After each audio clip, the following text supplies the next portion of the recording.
Barbie Imperial tumugon sa mga nang-iintriga sa kanya. Tila hindi direktang tinugon ng kapamilya actress na si Barbie Imperial ang mga komento at usap-usapan hinggil sa kanilang relasyon ni Richard Gutierrez matapos silang makita na magkasama kamakailan. Sa halip, nagbahagi na lamang siya ng mensahe sa kanyang Instagram story na tila may kaugnayan sa mga opinyon ng ibang tao at sa kung paano dapat harapin ang mga maliliit na bagay sa buhay. Noong Sabado 18 ng Enero, nag-post si Barbie ng isang mensahe na nagsasabing, "Every day when you get up, you need to remind yourself what counts and what doesn't count. Don't be distracted by what's inconsequential and petty in life." Ipinahayag ni Barbie ang kanyang pananaw ukol sa kahalagahan ng pagpapahalaga sa mga bagay na tunay na mahalaga, at ang hindi pag-aaksaya ng oras at enerhiya sa mga hindi makatarungang isyu o usapin. Ayon sa kanya, mahalaga na magkaroon tayo ng tamang perspective sa buhay upang hindi maapektuhan ng mga bagay na hindi naman talaga makikinabang sa ating kaligayahan. Ipinaliwanag pa ni Barbie kung bakit ito mahalaga at kung paano tayo madaling mawalan ng kasiyahan dahil sa maliliit na bagay.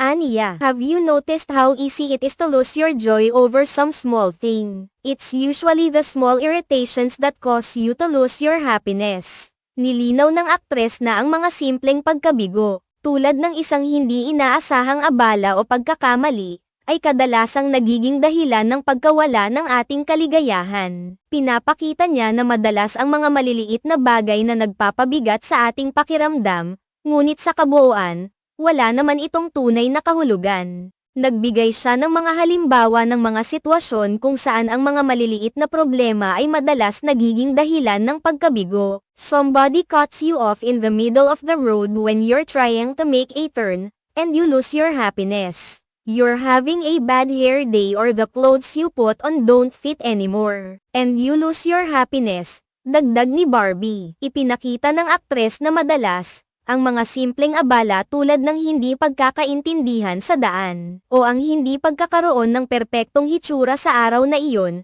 ay nagiging dahilan ng pagkawala ng ating kagalakan. Ngunit, tulad ng sinabi niya, ang mga bagay na ito ay hindi talagang mahalaga at hindi dapat binibigyan ng labis na importansya. Sa kanyang mensahe, binigyan diin ni Barbie na ang maliliit na bagay ay madalas na may hindi kinakailangang epekto sa ating emosyon at kaligayahan, at ito ay isang paalala na dapat natin itong iwaksi sa ating isipan. Tinutukoy niya ang mga bagay na hindi talaga makikinabang sa ating buhay at hindi nararapat na magtulak sa atin na mawalan ng kaligayahan. Hindi ito ang unang pagkakataon na tinalakay ni Barbie ang mga usapin ukol sa kanyang personal na buhay at mga relasyon. Kamakailan lang, nagsalita na rin si Richard Gutierrez tungkol sa estado ng kanilang relasyon sa isang panayam kay Showbiz Insider OG Diaz noong Huwebes 16 ng Enero. Ang pahayag ni Richard ay nagbigay linaw sa mga nag-aalalang fans at mga netizen tungkol sa kanilang real score ni Barbie.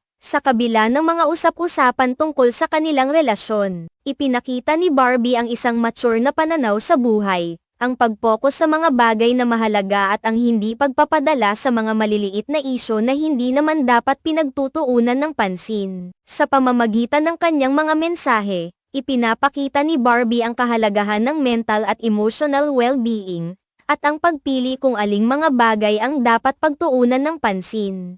Tulad ng ipinahayag ni Barbie, ang buhay ay puno ng mga pagsubok at hindi lahat ng bagay ay kayang kontrolin. Ngunit sa huli, ang ating kaligayahan at kasiyahan ay nakasalalay sa kung paano natin pinapahalagahan ang mga bagay at tao sa ating paligid, at kung paano natin pinipili na tumugon sa mga hamon ng buhay.